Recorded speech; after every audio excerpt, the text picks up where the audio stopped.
We've been conditioned to think cold coffee needs sugar. That without it, it's bitter, flat, and barely drinkable. But what if that was never true?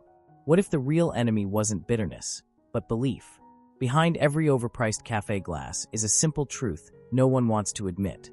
Cold coffee doesn't need sugar to taste incredible.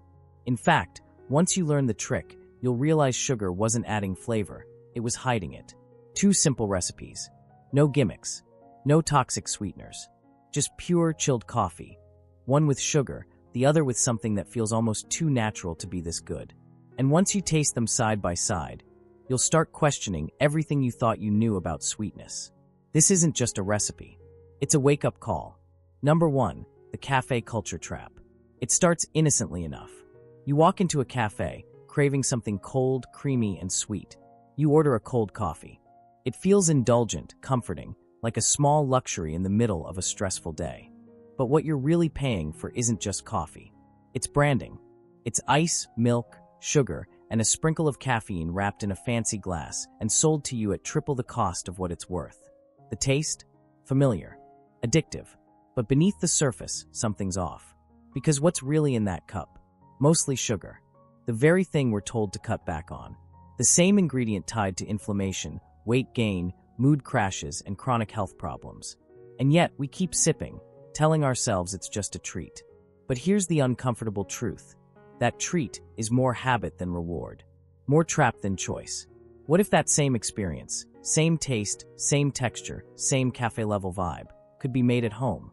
Not once, not sometimes, but every single time. And what if you didn't even need sugar to do it? This isn't about saving money.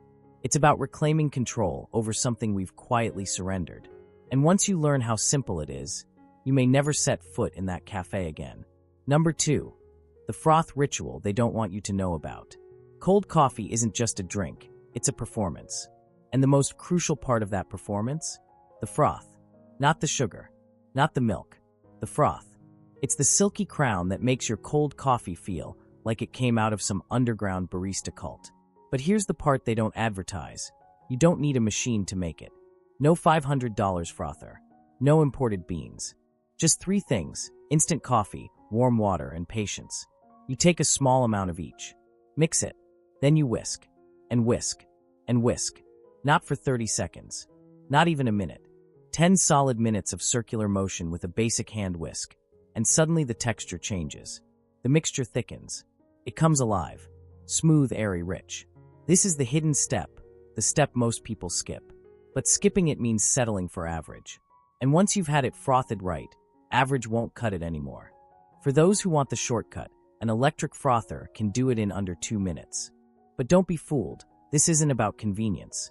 This is about transformation. The froth turns your plain drink into a cafe-level cold coffee experience. It's where taste meets texture, where simplicity meets luxury. And once it hits the glass, everything you thought you needed to pay for is suddenly right in front of you. Number 3, the glass that sells you the lie. We've been trained to believe taste is everything. But that's only half the game. The other half, presentation. And no one talks about it. The shape of the glass, the way the ice clinks, the milk cascading in slow motion like it's part of some luxury ad campaign. It's a psychological setup, one that makes your brain say, this is premium, even if the ingredients are dirt cheap. So let's break it down. You take a tall, elegant cafe-style glass. Fill it with ice. Then pour in chilled milk. Dairy, almond, oat, doesn't matter. The colder the better. The froth you just created, that goes on top, thick and golden brown, floating like a crown. And just like that, you've built a drink that looks like it cost $7 for less than $1. But this part isn't just about looks. It's about how we feel when we drink something beautiful. That little boost.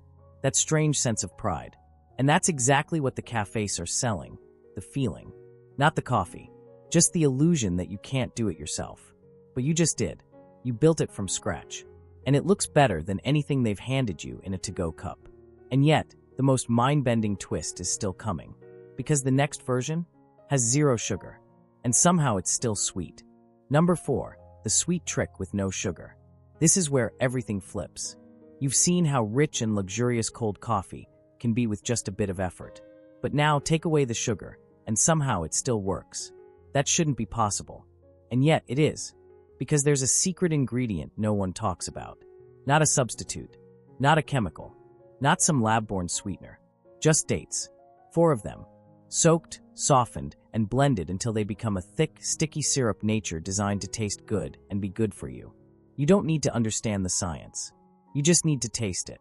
This isn't artificial sweetness. It's not that weird aftertaste that lingers in your throat.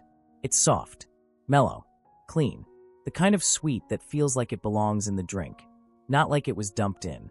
You blend the dates with the same instant coffee and a little water, and suddenly you're looking at something unexpected. A sugar-free cold coffee that doesn't feel like punishment. No blood sugar spike. No guilt. No empty calories pretending to be flavor. Just the natural sweetness of fruit doing what sugar was never designed to do. Nourish while it satisfies. And the wild part? You haven't even added milk yet. That's when this drink stops being a healthy experiment and starts tasting like rebellion. Number 5, when the froth doesn't show up, but the flavor does. This is where things get uncomfortable, because the sugar-free version doesn't play by the same visual rules. There's no thick, luxurious froth. No creamy swirl to crown the glass. No Instagram-ready finish. It's flatter, quieter, almost like it's missing something. And if you judge it by appearance alone, you'd assume it failed. But here's the strange part. It didn't. Because when you pour that coffee date blend over the ice and milk, something happens. Not visually, not dramatically, but internally. The flavor hits, bold, rich, smooth, and the sweetness? It's there. Not loud, not artificial, just right. And in that moment, you realize you've been fooled by froth for years. That maybe what made cold coffee feel expensive was just clever foam and overpriced cups. This drink doesn't try to impress you. It doesn't need to. It's the kind of flavor that shows up quietly, does the job, and leaves you wondering why you ever needed sugar in the first place. And that's the unsettling part. If something this simple, this natural, this ugly, can taste this good, then how many other things have we underestimated just because they didn't look the part? But you haven't even seen the final choice yet. That's where the real decision gets made. Number 6, the moment you realize you've been lied to. Now there are 2 glasses in front of you. One is glamorous, tall, frothy, glossy like it just stepped off a magazine cover. The other is humble, quiet, flat, no theatrics. But both are cold coffee. Both are sweet. And in a moment of clarity, it hits you. The difference was never about taste. It was about perception. The sugar version is everything we've been conditioned to love. It gives you that instant hit, that comfort, that dopamine burst dressed as dessert. But it's a trick, because once the sugar fades, you're left with the crash. The craving, the cycle. It doesn't satisfy, it seduces. Then there's the other one, the no-sugar version, the one made with dates. It doesn't beg for attention. It doesn't give you a rush. It gives you balance, steady energy, a clean finish. And somehow, it still satisfies. It rewires your idea of what sweet should be. Not overwhelming, not addictive, just enough. And here's the twist no one saw coming. If this tiny swap, sugar for dates, can change how you feel about coffee, what else could it change? Your cravings?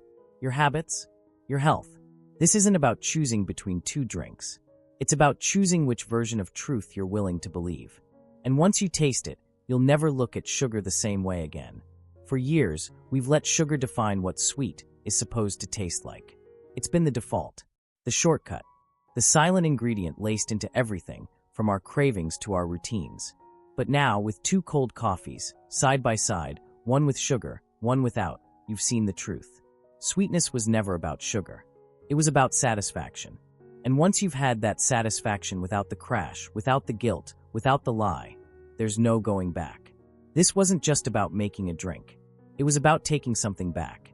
Something small but powerful. The ability to choose better without losing what you love. So go ahead, pick your glass, and ask yourself, did you want sweet, or did you want freedom disguised as flavor? The answer's already in your hands.